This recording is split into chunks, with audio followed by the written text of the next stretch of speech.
Get out of this lobby right now before I have you thrown out in handcuffs." A sharp, piercing scream tore through the expensive morning silence of the main lobby at Vanguard Trust Capital. The voice belonged to Clara, the lead receptionist, her face twisted into a mask of corporate disgust as she pointed a manicured finger directly at the massive man standing before her desk. Her shout echoed loudly off the polished white marble floors so perfectly buffed they could be used as mirrors to reflect the absolute panic on her face. The immense space of the lobby, usually filled only with the low, prestigious hum of climate control and the quiet rustle of multi-million-dollar bond agreements, instantly froze. Every single eye in the grand entrance hall snapped toward the reception counter. A young financial analyst dropped his leather briefcase, the metal latch clanging against the stone with a sound like a gunshot. Two security guards near the express turnstiles immediately dropped their coffee cups, their hands flying to their duty belts as they began sprinting across the room toward the disturbance. Standing in the center of this sudden storm was LeBron James. He was a mountain of a human being, standing 6 feet 9 inches tall, his broad, powerful shoulders easily stretching the heavy fabric of an oversized, faded black cotton hoodie. The thick hood was pulled low over his forehead, casting a deep, impenetrable shadow across a face that half the world would have recognized in an instant under the blinding lights of a basketball arena. He wore simple, loose-fitting, gray fleece sweatpants that carried faint white salt stains near the ankles from the frozen Chicago slush outside, and on his feet were a pair of unreleased jet-black athletic shoes with no visible commercial branding. He did not look like a man who held the controlling interest in the multi-billion-dollar parent company that had finalized the acquisition of Vanguard Trust Capital just 48 hours prior. To the employees standing in that lobby, he looked like a dangerous intruder who had wandered in from the cold streets to cause trouble. "I told you 3 times already. We do not allow couriers or street people to loiter at the front counter." Clara shouted again, her voice rising an octave as the 2 security guards arrived at her side. "The service entrance is around the back in the alley for a reason. You are making our clients uncomfortable, so take your delivery and get out." LeBron did not take offense, his body remaining completely still and relaxed despite the heavy wall of hostility pressing against him. He kept his hands resting quietly inside the large front pocket of his hoodie, his left thumb gently tracing the familiar rubber texture of a thin black wristband on his wrist. The silicone band had 4 simple words debossed into its surface, representing a promise he had made to himself and to thousands of children from his hometown when he had nothing but a basketball and a dream. "I am not delivering anything, Clara," LeBron said, his voice emerging from the shadow of his hood as a low, deep baritone that carried a striking, natural authority. "I am here to go up to the executive floor for the morning briefing."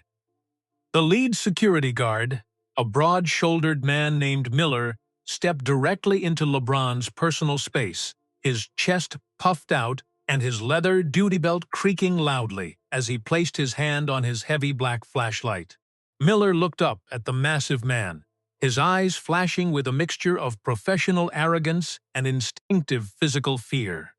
"That is enough of the games, buddy," Miller barked, his voice flat and hard. "You do not have a digital security badge, you are dressed like you are headed to a gym, and you do not belong in this building. Turn around right now and walk through those revolving doors, or we will physically assist you out into the snow." LeBron looked down at the guard for 3 long, quiet seconds, measuring the man's aggression without a single trace of fear or anger in his own eyes. He did not raise his hands to defend himself, and he did not raise his voice to match the guard's volume. He simply turned away from the counter, walked over to a long, minimalist black leather bench positioned near the frosted glass windows, and sat down. His knees were bent high due to his massive height, and he pulled his smartphone from his sweatpants pocket with an unhurried, calm grace. "I have plenty of time today. I will wait right here." The receptionist let out a sharp, scoffing laugh, slamming her phone receiver back onto its cradle. Miller reached for his two-way radio to call the city police department, but he hesitated, his thumb hovering over the talk button in utter confusion. There was something about the way the massive man sat there, completely unbothered, entirely silent, absorbing their disrespect like an ancient mountain absorbing a light winter drizzle, that made the guard pause. Nobody in that pristine, high-ceilinged lobby understood what was actually written on that small black rubber band around the man's wrist. The morning rushed past LeBron like a blurred time-lapse video, but inside his immediate radius, time seemed to slow down to an agonizing crawl. The temperature near the massive glass windows was significantly colder than the rest of the lobby. A steady, icy draft leaking through the commercial rubber seals and moving across the marble floor. The smell of expensive lemonwood polish and dry, heated air mixed with the faint scent of wet wool and damp umbrellas from the coats of hundreds of employees flooding through the security turnstiles. LeBron watched them all with the steady, analytical eyes of a premier strategist. He watched the mid-level managers sprinting toward the express elevators, their eyes glued to their corporate smartphones, their faces pale and anxious under the harsh, white fluorescent lights. He watched the way the senior partners walked, their bespoke Italian suits perfectly tailored to mask their age, their laughter loud and performative as they passed the security desk without looking at the guards. He sat deep in the shadows, an invisible giant in a multi-million-dollar room, documenting the unspoken prejudices and the rigid hierarchy of the company he now legally controlled. Every 10 minutes, Miller would walk past the leather bench on a scheduled patrol, his leather boots squeaking rhythmically against the stone, his eyes throwing sharp, warning glances at LeBron's face. LeBron never looked up from his phone to acknowledge the intimidation, but his peripheral vision caught every single detail of the lobby's ecosystem. He noticed how the cleaning staff, mostly older, minority men and women in blue medical scrubs, completely avoided looking the security guards in the eye. He noticed how they kept their heads down, moving their dust mops with a quiet, submissive speed that told a long, painful story of systemic intimidation and fear of termination. At exactly 9:15 a.m., the executive elevator chimed with a soft electronic tone that sounded like old money. The polished bronze doors slid open, and a man stepped out into the lobby, surrounded by 3 younger assistants, who were frantically taking notes on digital tablets. This was Richard Garrick, the chief operating officer of Vanguard Trust Capital. Garrick was a man in his late 70s, with perfectly coiffed, silver-streaked hair and a deep artificial tan that suggested he spent his winters on a golf course in Palm Beach, rather than dealing with the reality of an Illinois winter. His navy pinstripe suit was immaculate, the solid silver cufflinks at his wrists catching the light of the crystal chandeliers as he gestured sharply in the air to emphasize his point. He was a man who believed with absolute certainty that the world was divided into 2 distinct categories: those who drove the financial metrics and those who were meant to be crushed by them. Garrick walked past the leather bench without looking at LeBron, his voice carrying clearly across the quiet lobby as he spoke to his lead assistant. "I do not care about the projected economic delays in the Urban Development Fund. If the community centers in the South Side are not meeting our quarterly equity returns, we pull the secondary funding before the end of the month. Capital is not a charity enterprise, David, and we are not in the business of subsidizing poor performance." "Mr. Garrick," Clara called out from the desk, her voice transitioning from its previous sharp scream into a high-pitched, sycophantic trill. Garrick stopped near the main turnstile, turning on his heel with an impatient, heavy sigh. "What is it, Clara?" "I am on an incredibly tight schedule before the international board briefing. Clara pointed a manicured finger toward the far corner of the lobby where the shadow was deepest. There is a man who has been sitting on the leather bench since before 9 o'clock this morning. He refuses to leave the premises, and he keeps insisting he is here for the executive floor. He did not give an appointment name, and he matches the profile of a loiterer. Garrick turned his head slowly, his eyes squinting slightly, as he looked at the massive figure sitting in the shadows near the frosted glass windows. He did not see a global cultural icon, an athlete who had redefined modern business investment, or the man who held the legal keys to his continued employment. He saw a massive, anonymous black man in a faded hoodie, who did not belong in a building that managed $4 billion in institutional assets. Garrick walked over to the bench, his leather shoes clicking with aggressive authority, his 3 assistants trailing behind him like a flock of nervous birds. He stopped exactly 4 feet away, crossed his arms over his pinstripe suit, and looked down at LeBron with a condescending smile that was colder than the wind howling outside on Michigan Avenue. "Are you lost, friend?" Garrick asked, his tone dripping with a fake, patronizing warmth that was far more insulting than an open shout. The employment office for building maintenance and evening janitorial services is located in the basement, and you have to enter through the back alley door. This lobby is for clients. LeBron slowly raised his head, the movement letting the bright light of the chandelier hit his face for the very first time. His eyes were completely calm, entirely devoid of any anger, malice, or immediate retaliation. "I am not lost, Richard. I am exactly where I need to be today." Garrick's patronizing smile vanished instantly at the casual use of his first name. His posture stiffened into a rigid line, his eyes narrowing into slits as he felt the sudden, highly uncomfortable weight of LeBron's sheer physical presence. "We do not appreciate loitering in this establishment, and we certainly do not tolerate unearned familiarity from strangers. If you are here to look for a financial handout or to protest the city development grants we recently adjusted, you are wasting your time." Garrick checked his platinum watch with a sharp, dramatic flick of his wrist. "Security will show you out of the building now. Let us not make this difficult for you." LeBron did not stand up to match the man's height, and he did not offer a single word of argument. He simply looked at Garrick for a long, quiet moment, memorizing the man's face, then looked down at his phone. "I will continue to wait." Garrick let out a sharp, angry breath through his nose, turned to Miller, who was standing 5 feet away with his hand on his belt, and gave a curt, vicious nod. "Flag him. If he is still sitting on this bench when I return from my luncheon, call the Chicago Police Department and have him arrested for criminal trespass." As Richard Garrick walked away toward the spinning glass doors, his expensive sandalwood cologne lingering in the cold air, LeBron reached down and touched the small rubber wristband again. The texture of the cheap silicone always brought him back to reality when the world around him became too loud, too arrogant, or too deeply broken.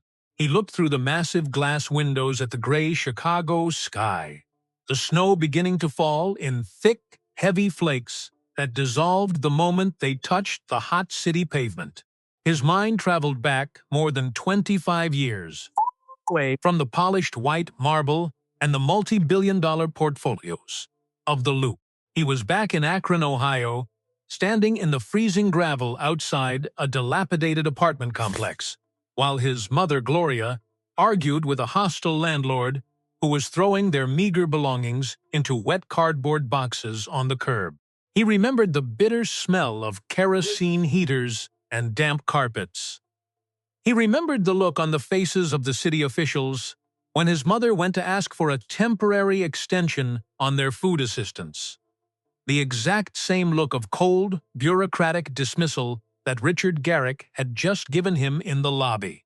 He remembered how he had promised his mother, while sitting on a broken concrete stoop, with his hands tucked into a torn sweatshirt, that one day he would build a system where people would not have to beg for basic human dignity. That memory was the heavy foundation of his absolute restraint. He had been insulted by experts long before he became a global icon and a self-made billionaire. He had been doubted by sports analysts, scrutinized by billionaire owners, and told to shut up and dribble by corporate gatekeepers who could not comprehend the depth of his vision. A man who has survived the frozen concrete of West Akron does not flinch when an executive in a pinstripe suit gives him an ugly look in a bank lobby. LeBron took a deep breath, the cold air from the window clearing his thoughts as he looked back down at his phone. He unlocked the device and opened a secure encrypted application, pulling up a file marked Project Sunrise, Vanguard Trust Internal Audit. He began to read through the numbers again, his eyes moving with the cold precision of a veteran scout analyzing game film before a championship matchup. He was not just sitting on that leather bench out of stubbornness. He was analyzing the operational and cultural rot of the company from the ground up. He spent the next 45 minutes tracking how this specific branch had systematically denied critical business loans to minority-owned commercial enterprises in the north and south sides of the city over the last 3 fiscal years. While he was reviewing a spreadsheet detailing these artificial loan denial rates, a woman walked out of the service elevator holding a dangerously high stack of heavy, blue-bound financial binders. She was in her early 30s, dressed in a sharp but clearly worn gray blazer, her dark hair pulled back into a neat professional bun that showed her sharp, tired eyes. Her name tag read Marcus Ree, Senior Risk Analyst.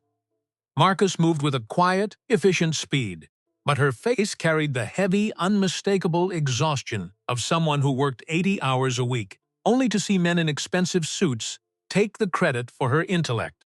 As she crossed the lobby toward the reception desk, the top binder slipped from her grip, hitting the marble floor with a loud, echoing crash that sent loose financial sheets sliding across the smooth stone. The receptionist did not move a single muscle to help her gather the data. Miller, the security guard, simply watched from his post near the express turnstiles, his arms crossed over his chest with complete indifference. LeBron stood up from the bench, his massive frame uncoiled smoothly, and in 3 long strides he was down on one knee, his large hands carefully gathering the scattered pages before they could drift under the security gates. He stacked them neatly, aligned the edges against his thigh, and handed the completed pile back to Marcus. "Thank you," she murmured, her voice tight with embarrassment as she took the papers from his massive hands. She looked up at him, her eyes widening significantly as she realized just how tall he was, though the heavy black hood still obscured the top half of his face. "You really didn't have to do that." "It is no problem at all," LeBron said, his low baritone voice completely calm. "Looks like a lot of heavy data to carry all by yourself." Marcus let out a weary, bitter smile as she adjusted the heavy blue binders in her arms. "It is 5 years of risk assessment data that nobody above the 20th floor is actually going to read anyway." LeBron stayed in his crouch for a second longer, his eyes locking onto the title of the top binder, which read Urban Redevelopment Risk Assessment, Chicago Metro. "I saw your presentation outline on the internal server last week," LeBron said, his voice dropping into a low confidential register that did not carry toward the reception desk. "Your logistics model for the community land trusts was incredibly tight. It could save the development fund 12% in structural overhead." Marcus froze in her tracks. She looked at the giant man in the faded hoodie, as if he had just spoken a highly classified government secret. How could an anonymous visitor waiting on a lobby bench know anything about a restricted, internal risk report that she had uploaded just 24 hours ago? "Who are you?" she whispered, her eyes searching the deep shadow beneath his hood. LeBron stood up to his full height, his head nearly reaching the bottom of the low-hanging chandelier. He gave her a small, reassuring nod that signaled absolute safety. Just someone who likes to watch how the game is played when people think the cameras are turned off. By 10:30 a.m., the main lobby had grown exceptionally quiet as the morning rush completely subsided, leaving only the steady hum of the street traffic outside on the icy streets. Marcus had gone upstairs to her department, but the brief conversation had left a hard, cold spark of determination in LeBron's chest. The peace did not last long. The express elevator chimed again, and Richard Garrick stepped out, this time accompanied by Thomas Vance, a senior board member with slicked-back white hair and an air of old-money arrogance that made the air in the room feel even thinner. They were walking toward the main exit, talking loudly about an exclusive luncheon at the Chicago club, when Garrick noticed LeBron was still sitting on the leather bench. Garrick's face flushed a deep, angry red. He stopped dead in his tracks, his leather briefcase swinging sharply against his leg as he turned toward the security desk with absolute fury. "Miller!" Garrick's voice exploded across the quiet lobby, shattering the professional silence. "Why is this man still in my building? I gave you an explicit directive over an hour ago to clear this Sankin." Miller straightened up instantly, his face turning pale as he hurried over from his post near the elevators. "Sir, he hasn't caused any disruption since the morning incident. He is just sitting there on his phone." "I do not care if he is meditating," Garrick snapped, his voice rising in volume, deliberately attracting the attention of several employees who were walking through the building. "He does not have a digital badge. He looks like he wandered in off the street to escape the blizzard, and he is a blight on the professional presentation of this firm. Look at him." Thomas Vance stepped up beside Garrick, adjusting his gold spectacles as he stared at LeBron with cold clinical detachment. "Richard is right, Miller. Vanguard Trust represents the highest standard of financial excellence in this city. We cannot have large, unregistered individuals loitering in the lobby looking like they are about to clear out a convenience store. It makes our high-net-worth clients uncomfortable." The words were spoken clearly, intended to humiliate, intended to cut through the pride of any man standing in that room. Two young female associates who were entering through the turnstile stopped, their mouths opened slightly as they watched the senior executives publicly berate the massive man in the hoodie. A janitor operating a floor buffer turned off the machine, the sudden silence making Garrick's voice echo even louder off the limestone walls. LeBron slowly stood up from the bench. He did not rush, and he did not ball his fists to show aggression. He stood at his full, terrifying height, looking down at Garrick and Vance from a distance that made both men subconsciously take a half-step backward toward the security desk. "My clothes do not dictate my worth, and they certainly do not dictate my right to be heard, Richard," LeBron said, his voice steady, low, and perfectly controlled. "The public funds this bank manages belong to the people of this city. Many of them wear hoodies just like this one when they work." Garrick let out a harsh, mocking laugh, his corporate mask completely slipping off to reveal the raw, ugly arrogance beneath. "Do not lecture me on the people of this city. The people who wear hoodies do not own shares in Vanguard Trust Capital. They do not sit on our board, and they do not make decisions that impact the global market. You are a trespasser, and you are done wasting my executive time." Garrick turned to Miller, his finger pointing aggressively at LeBron's chest. "Remove him now. If he refuses to move, use your nightstick to clear him out. I want this trash out of my lobby before I get back from lunch." Miller hesitated for a fraction of a second, his hand touching his belt, his eyes looking up at LeBron's massive shoulders with genuine physical fear. But the weight of his job and the authority of the COO pushed him forward. He stepped into LeBron's personal space, his face tight with forced aggression as he drew his baton. "Sir, you need to turn around and walk out those doors right now. Do not make me do this the hard way in front of everyone." LeBron did not flinch, and he did not move an inch backwards. He looked down at Miller, then past him at Richard Garrick, whose face was twisted into a triumphant, ugly sneer. The room temperature seemed to drop 5 degrees in that single moment of absolute confrontation. The heavy silence in the lobby was suddenly broken, not by the strike of a security baton, but by the sharp, crystal-clear tone of a cell phone ringtone. It was a secure, unlisted satellite line radiating from deep inside Richard Garrick's pinstripe jacket. Garrick scowled, keeping his cold eyes locked onto LeBron as he reached into his pocket and pulled out the encrypted corporate device. "What is it, David?" Garrick snapped into the receiver, his voice dripping with irritation at the interruption. "I am currently in the middle of a security removal in the main sanctum." The voice on the other end did not belong to his assistant. It was Arthur Sterling, the senior legal counsel for the global private equity firm that had quietly purchased Vanguard Trust Capital earlier that week. Sterling's voice was completely devoid of its usual corporate warmth, sounding instead like dry autumn leaves scraping across a concrete driveway.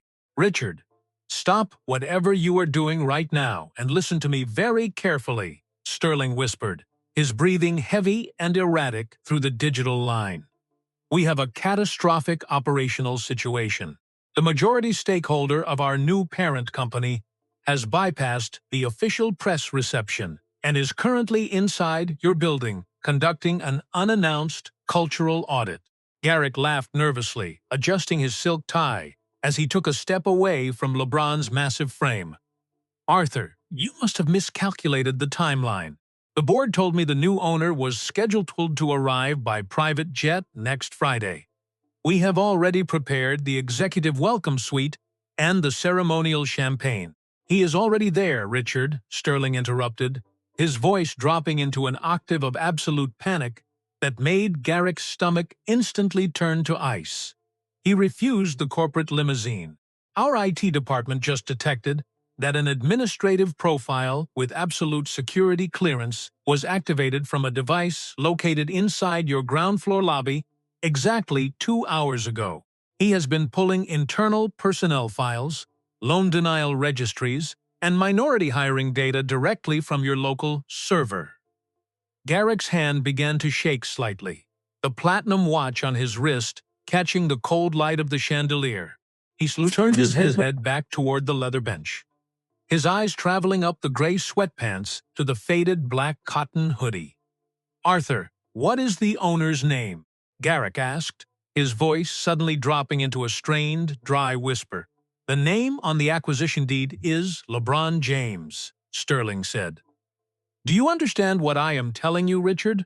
The man owns your entire portfolio now. Find him immediately. Clear out any distractions in the lobby and ensure he receives absolute cooperation." Garrick lowered the phone from his ear, the device nearly slipping through his sweat-slicked fingers. He looked at LeBron, who was still standing completely still, his hands resting calmly inside his hoodie pockets, his face hidden in the deep shadow.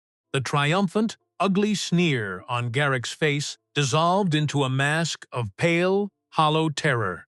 "Miller, drop the baton," Garrick stammered, his voice cracking dramatically as he stepped between the confused security guard and the giant in the hoodie. "Drop it right now. Step back." Miller looked at his SEP in utter confusion, slowly lowering the black metal nightstick to his side. "Sir, you just told me to." "I said step back," Garrick shouted, his voice high-pitched and desperate. He turned back to LeBron, forcing a tight, trembling smile that looked like a scar across his face. "Mr. James, please accept my deepest, most sincere apologies. There has been a completely unacceptable breakdown in our front desk communication protocols this morning. We were fully expecting you next week." LeBron slowly pulled his hands out of his hoodie pockets. He did not look at Garrick's outstretched hand. He simply reached up, grabbed the edges of his black hood, and pulled it back, the bright, unfiltered light of the grand lobby illuminate his face. The receptionist, Clara, gasped out loud, her hand flying to her mouth as her pen fell from her fingers and rolled across the mahogany desk. The mid-level managers, who had lingered near the elevators, froze, their eyes widening in absolute shock, as they finally recognized the unmistakable features of the global icon standing in their lobby. "This was not a surprise, Richard," LeBron said, his low baritone voice echoing with immense weight off the limestone walls. "It was a diagnostic test of your culture, and your company just failed it before 9 a.m. Garrick swallowed hard, his skin turning an unnatural shade of gray under his artificial tan. "Mr. James, if you will allow me to escort you up to the executive penthouse, we can convene an emergency session of the board and rectify these visual misunderstandings immediately. I assure you that Vanguard Trust maintains the highest standards of professional excellence." "I have already seen your standards today, Richard," LeBron said, his voice entirely devoid of anger, which made it sound infinitely more dangerous. "I saw how your staff treats a human being who doesn't look like they belong on a balance sheet. We are going to have our meeting, but it won't be on your terms." LeBron turned his back on the COO, walking toward the express elevator bank with a slow, powerful stride. Garrick hurried after him like a terrified servant, his assistants scrambling behind them in a chaotic cluster, leaving the lobby in a state of stunned, absolute silence. By Wednesday morning, the corporate landscape inside Vanguard Trust Capital had transformed into a psychological war zone. Richard Garrick was not a man who had survived 30 years in the financial sector by surrendering his power quietly.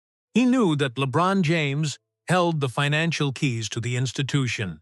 But Garrick also knew that the banking world was built on the delicate architecture of public perception and regulatory compliance. Behind the heavy, soundproof double doors of his Pride Corner office on the 34th floor, Garrick sat across from Thomas Vance, the senior board member who had helped him insult LeBron in the lobby the previous day. On the mahogany desk between them lay a thick manila folder filled with backdated internal emails, altered risk assessment models, and fabricated compliance reports.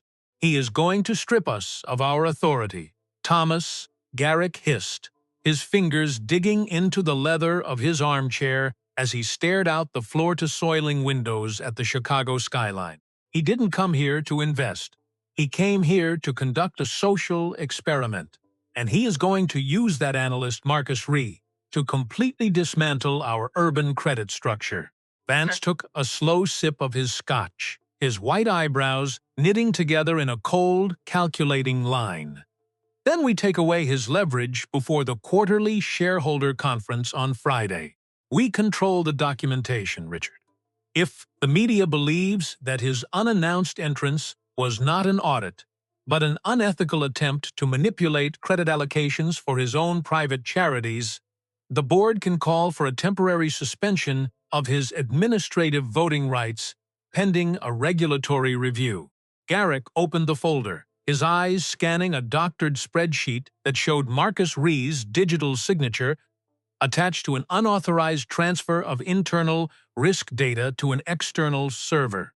"We spin the narrative that Marcus Ree was leaking proprietary trading algorithms to James's private investment firm, Spring Hill King Holding, before the acquisition was finalized. We paint it as corporate espionage wrapped in favoritism.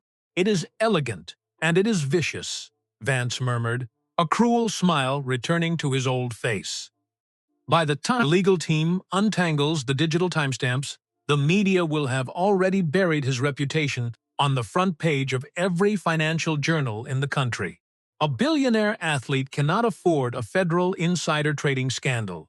He will settle, reinstate our contracts, and leave the management to us." The trap was sprung with surgical precision less than 24 hours later. On Thursday morning, Marcus Ree walked into her department on the 20th floor only to find her corporate computer terminal completely locked out, a flashing red security alert dominating her screen. Before she could even ask her supervisor for an explanation, two corporate compliance officers, accompanied by Miller, the security guard from the lobby, stepped into her cubicle. "Marcus Ree, You are being placed on immediate administrative suspension without pay pending an internal investigation into gross misconduct and industrial espionage, the lead compliance officer stated, his voice flat and mechanical. Please step away from your desk and hand over your corporate identification badge immediately. Marcus felt the entire room tilt beneath her feet, the blood draining from her face, as she looked at the cold, indifferent expressions of her colleagues who were pretending to type at their desks. "I didn't leak anything," she whispered, her voice trembling with a mixture of terror and fierce anger. "I have spent 5 years protecting the risk metrics of this firm. Your personal login credentials were used to export restricted proprietary algorithms to an external server associated with Spring Hill King Holding last night at 11:14 p.m., the officer replied, reaching out his hand for her badge. The data trail is irrefutable. By Thursday afternoon, the narrative had leaked to the public exactly as Garrick had planned. The Chicago Financial Ledger ran a massive front-page headline that sent shockwaves through the loop. New minority owner, accused of massive ethics breach at Vanguard Trust Capital. Federal inquiry impending. Beneath the headline was a blurry, low-resolution photograph of LeBron James sitting on the lobby bench in his black hoodie, the caption maliciously identifying him as an erratic investor using predatory tactics to compromise institutional security. By Friday morning, LeBron James was officially notified by the board of directors that his operational authority inside the building was temporarily frozen, pending a formal compliance hearing. Reporters and television cameras swarmed the exterior of the glass tower on Wells Street, their flashbulbs reflecting off the heavy revolving doors where LeBron had stood just days before. Marcus Ree was quietly escorted by security to a makeshift workspace in the dark basement of the building, positioned between two rusted metal filing cabinets directly beneath the loud, vibrating hum of the main HVAC pipes. They had pushed her into the dark, and they had locked LeBron out of his own castle. But as LeBron sat in his private suite at the Peninsula Hotel that night, watching the news reports flicker across his laptop screen, his face remained as calm and steady as stone.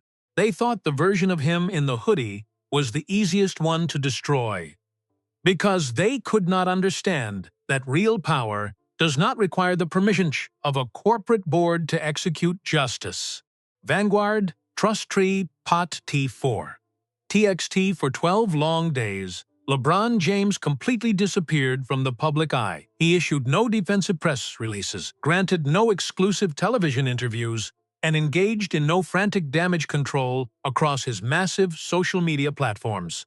In a corporate world that was entirely addicted to constant noise and immediate retaliation, his absolute silence was deafening.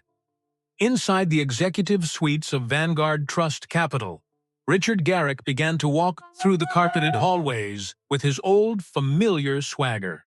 He hosted daily high-level board meetings, dropped expensive corporate buzzwords like institutional stability and risk mitigation, and smiled broadly when financial reporters quoted him as the steady, veteran hand guiding the firm through a temporary storm.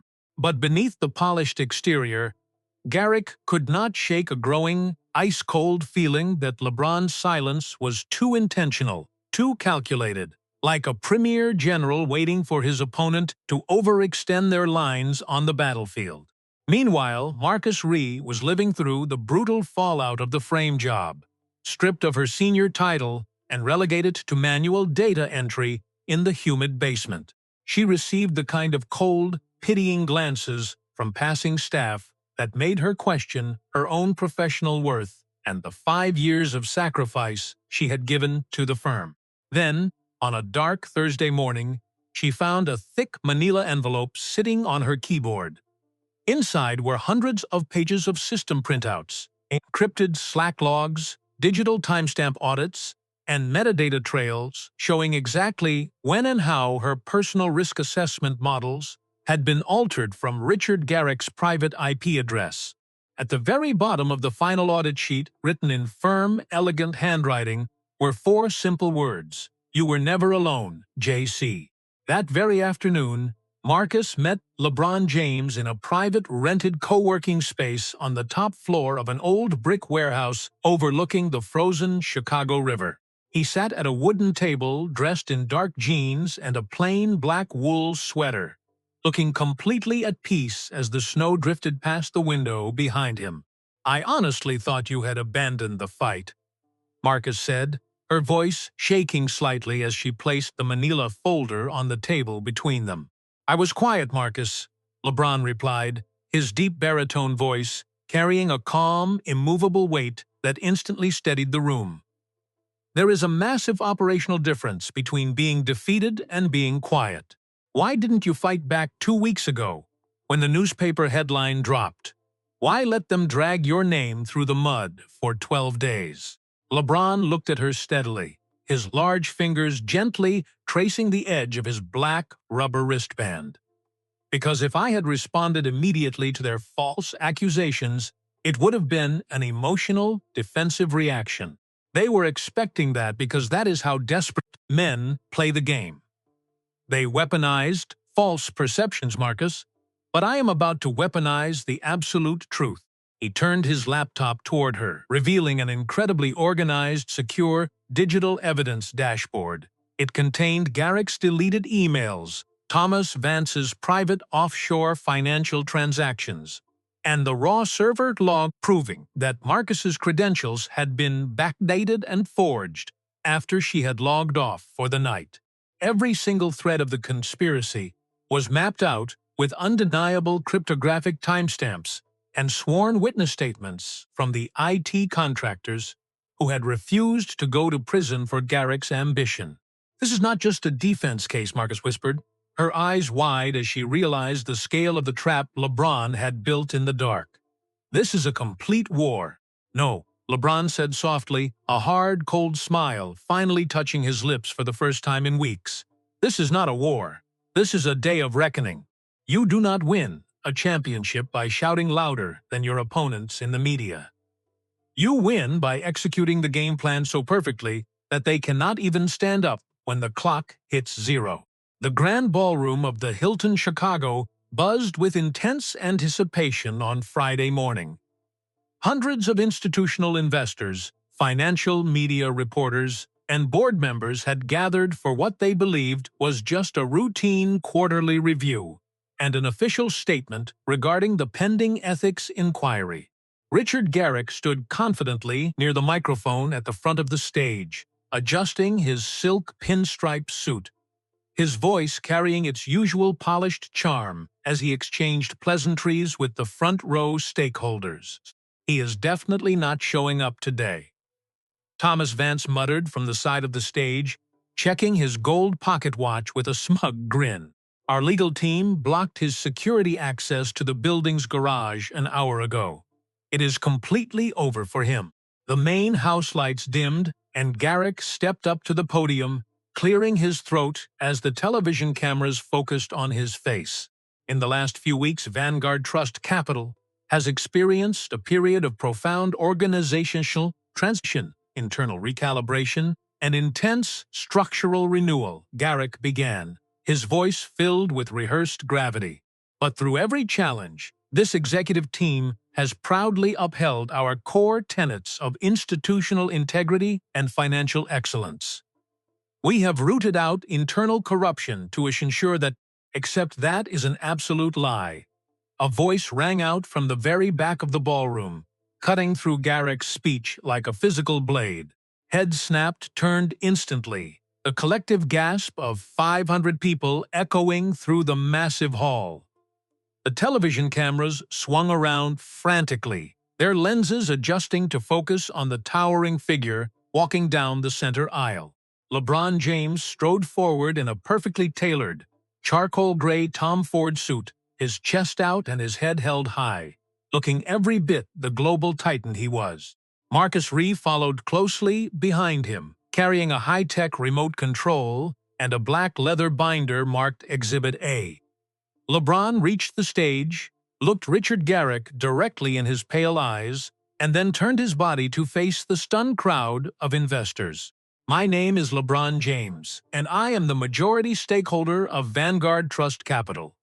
What you have been told by this executive team over the past 2 weeks has been a carefully crafted, desperate lie to protect a broken system." The massive projection screen behind the podium suddenly flickered to life, bypassing the building's network. It did not display financial graphs or growth forecasts. Instead, it showed high-definition internal emails, private messaging logs, and server metadata trails, all perfectly taped and completely irrefutable.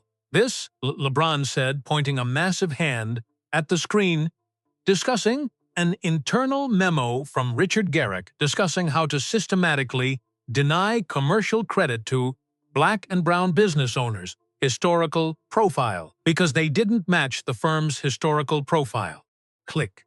This is the cryptographic metadata proving that Marcus Ree's risk models were altered from Mr. Garrick's personal residence at 11:14 p.m. to frame her for industrial espionage. The ballroom descended into an absolute uproar, but LeBron was not done. Click. The screen transitioned into high-definition security footage recorded inside the executive boardroom just 10 days prior. Richard Garrick's voice rang out with crystal-clear clarity over the high-fidelity ballroom speakers. "Let the big basketball player think he is running an audit." Garrick's recorded voice sneered from the speakers. "He is just a dressed-up athlete with a large bank account. Once we leak the ethics scandal to the ledger, the board will freeze his voting rights, and we will put that little analyst back in the basement where she belongs."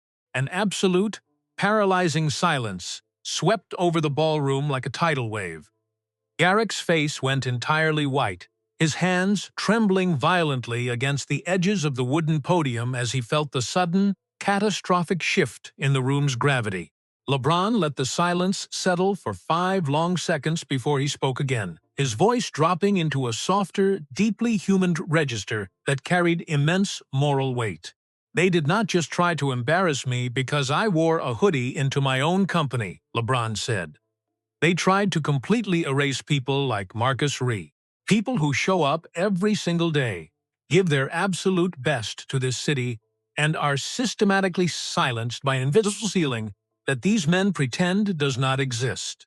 LeBron turned his head slowly, meeting Garrick eye to eye. "You did not fear an ethics breach, Richard. You feared what I represented. You feared absolute accountability. You manipulated the digital data," Garrick stammered, his voice cracking completely as he looked toward the board members for help. "You don't understand the complex regulatory structure of this institution. You don't belong in this market. I walked into this company through the exact same front door you told me was not mine," LeBron said, his voice dropping like a hammer. "And today, I am closing the door on your career." Marcus Ree stepped forward, calmly handing identical physical folders to the members of the board who were sitting in the front row. "This is the complete, unedited, independent forensic report, verified by a third-party federal compliance firm." One by one, the board members looked up at Garrick, their eyes devoid of any loyalty, filled only with cold corporate survival. The legendary chairwoman of the board, Evelyn Vance, a woman with 40 years of financial dominance and zero patience for public scandal, slowly stood up from her seat. "Mr. Garrick, please step away from that microphone immediately," she said, her voice cutting through the remaining noise with absolute finality. Greg opened his mouth to offer a desperate defense, but no sound came out. "Based on the irrefutable evidence of gross misconduct, financial fraud, and unlawful discrimination presented today, I motion for the immediate termination of Richard Garrick and Thomas Vance for cause, pending a full federal criminal investigation," Evelyn announced. "Do I have a second?" "Unanimous?" the board members muttered in unison, refusing to look at Garrick as 2 uniformed police officers stepped onto the stage from the side wings. Garrick looked at LeBron with a mixture of burning hatred and hollow ruin, as the officers escorted him toward the exit. "You think you've won something here, James? You think you can change how this city operates?" LeBron looked at him almost gently, his expression one of pure, undisturbed dignity. "No, Richard, I don't think I've won anything. I think this company just finally stopped losing." 6 months later, the towering glass monolith on Wells Street looked exactly the same from the outside. The sharp lines of steel and glass still caught the winter sun, and the bustling lobby was still filled with the morning rush of financial workers. But inside the walls, the entire culture had fundamentally shifted. Marcus Ree now sat in a massive corner office on the 34th floor, her new gold-plated nameplate reading Director of Strategic Reinvestment.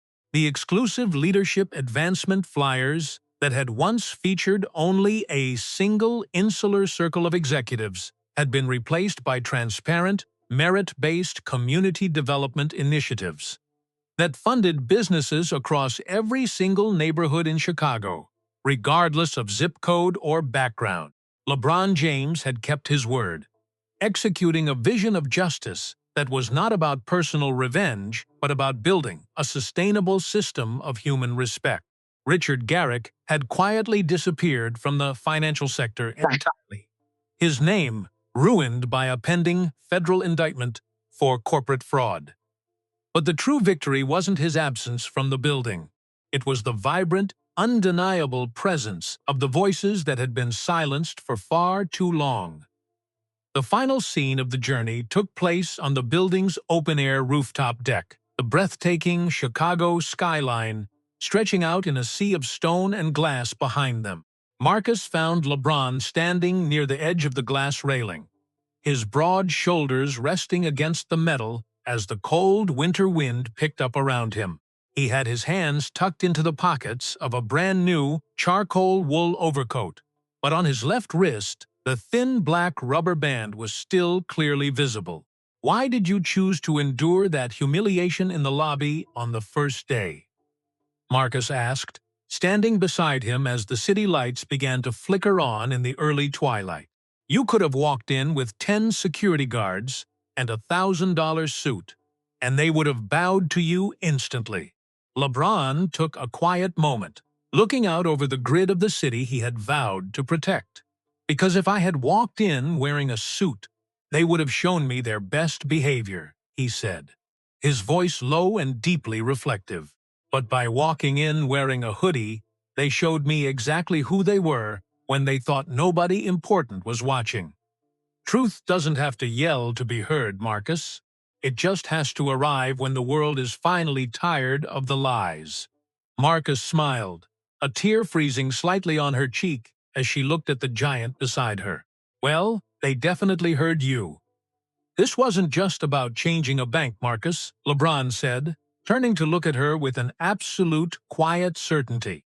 "This was for every single kid, growing up in a forgotten neighborhood, who walks through a door and is told, either through a shout or through a silent look, that they are not enough. From this day forward, every person who steps into this building will know that basic human dignity walks in wearing anything, even a faded black hoodie." Marcus laughed softly through her tears, wiping her face with her coat sleeve. "You know the marketing team is going to put that exact quote on a bronze plaque in the main lobby next week, right?" LeBron chuckled, a warm, genuine sound that echoed in the cold air. "Let them do it. Just make sure your name is carved right next to mine."